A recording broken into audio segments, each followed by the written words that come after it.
Boa noite, pessoal. Tudo bem com vocês? Espero que sim.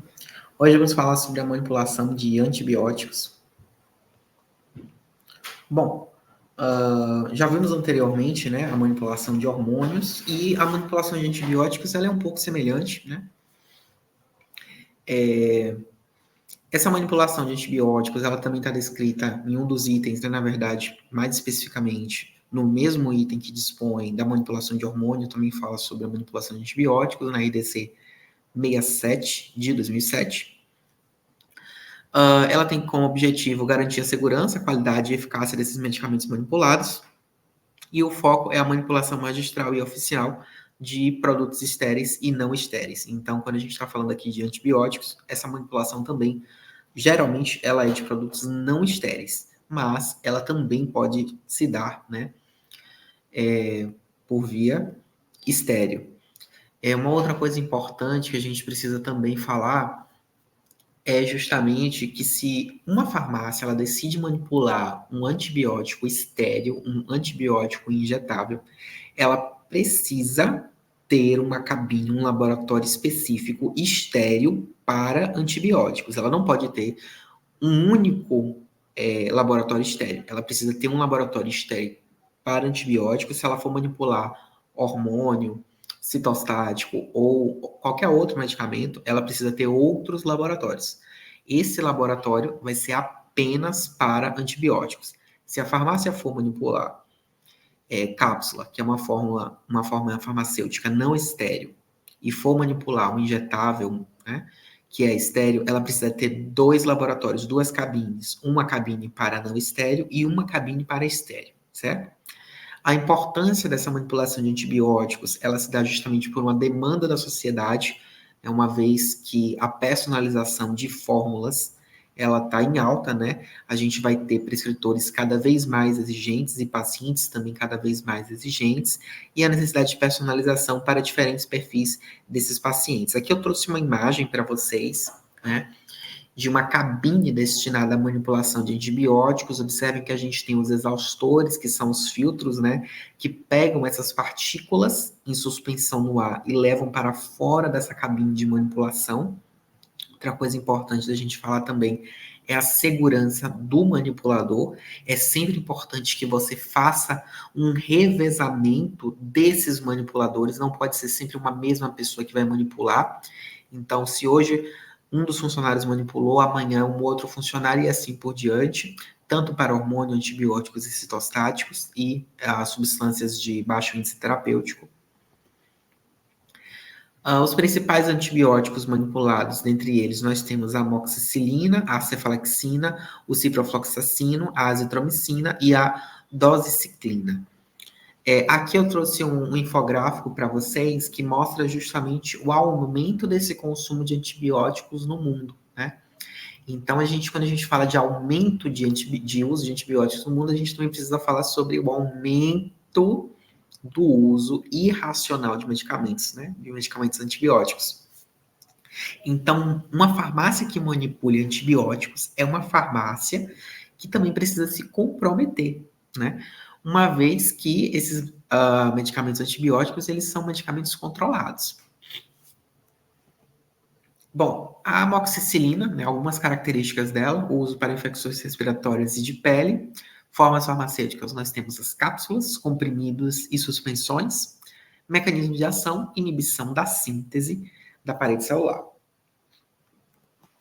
A cefalexina, né, algumas de suas características, nós temos o uso de infecções urinárias e de pele. As formas farmacêuticas, cápsulas, comprimidos e suspensões. Outra coisa importante de se falar aqui é que se a farmácia for produzir comprimidos, ela precisa ter uma comprimideira específica para a manipulação de antibióticos, na cabine de manipulação de antibióticos, assim como precisa ter uma tableteira, se for fazer tabletes, precisa ter uma encapsuladora específica nessa cabine. Ela não pode utilizar uma encapsuladora, por exemplo, de um outro laboratório da farmácia, certo? Precisa ter uma específica para a manipulação desses antibióticos. E lembrando que as cabines de manipulação, elas não podem ter pia, certo?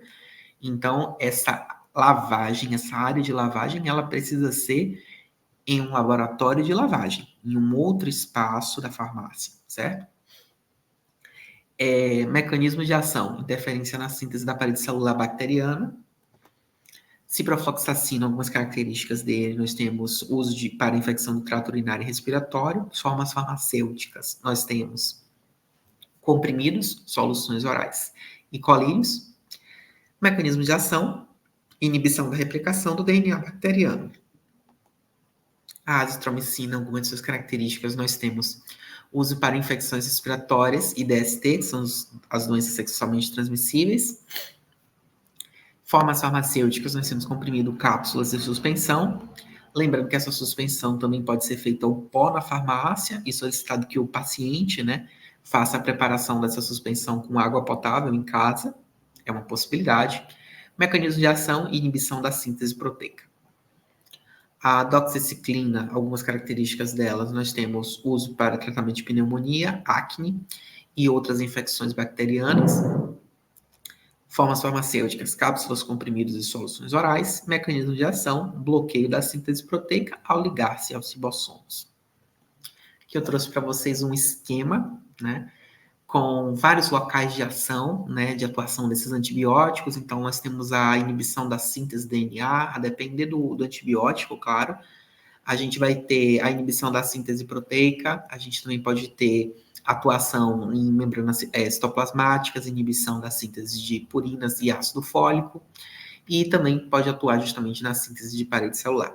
Tudo isso, quando a gente fala de antibióticos, estamos falando de diversos tipos, né, de mecanismos de ação, né? Então, isso vai ser muito variável. Formas farmacêuticas manipuladas, né?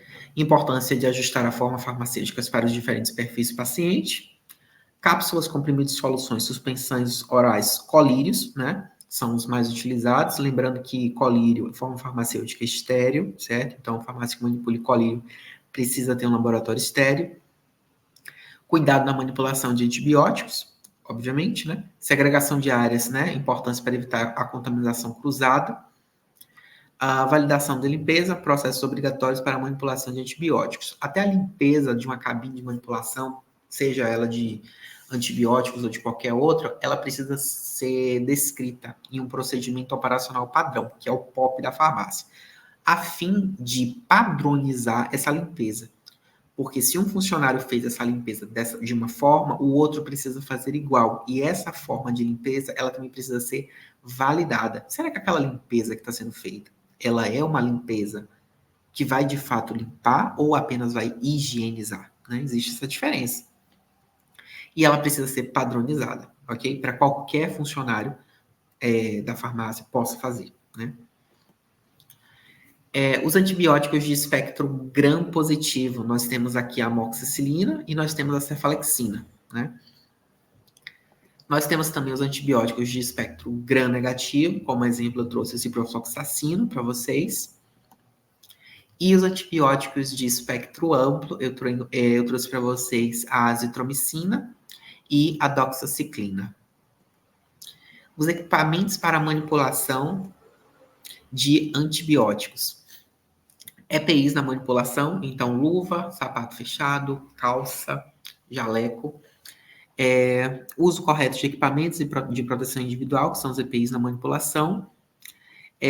Outra coisa que eu preciso comentar com vocês é a questão da cabine de manipulação necessitar de uma pressão negativa. Então, todas as cabines de manipulação precisam ter uma sala chamada de anticâmara, né? Onde a gente vai ter aqui a entrada de ar, né? Por um fluxo superior, passando por essa anticâmara, que vai possibilitar essa pressão negativa, e depois esse ar, ele entra na própria cabine de manipulação, onde essas partículas de suspensão em suspensão no ar dos antibióticos, elas serão levadas por esses filtros, né, para fora dessa cabine. Normalmente esses filtros são filtros EPAs, classe 3, e esses filtros eles possuem um prazo de validade, certo? Uma outra coisa que a gente precisa ficar atentos aí é justamente nesse processo de vistoria de vigilância sanitária, a troca desses filtros dos exaustores, né? Então, a depender do fluxo da quantidade de ordens de manipulação que essa farmácia receba, a gente pode precisar trocar a cada 3 meses, a cada um mês, a cada uma semana, a cada um dia até. Existem farmácias que trocam o filtro, né? A depender da potência também do exaustor a cada um dia, certo? Boas práticas de manipulação. A gente vai ter o capítulo 5 da RDC 67 de 2007, que fala sobre a higienização e a organização no processo. A documentação completa no processo de manipulação. A gente vai ter também o capítulo 7 da RDC 67 de 2007, que dispõe sobre o controle de qualidade para garantir a segurança, eficácia e importância da rastreabilidade desses medicamentos, porque são medicamentos, né, que necessitam de retenção de receita. O capítulo 9 da RDC 67 de 2007, que fala sobre gerenciamento e monitoramento de resíduos de antibióticos e as medidas para evitar os riscos de contaminação também é outra coisa muito importante. A documentação e rastreabilidade, né, a importância de rastrear cada etapa nesse processo de manipulação e a ficha de controle de produção e validação desses processos. O impacto desses antibióticos personalizados. A gente pode citar aqui os benefícios em adequada dosagem e a forma farmacêutica ao paciente e o impacto na adesão ao tratamento e nos resultados clínicos.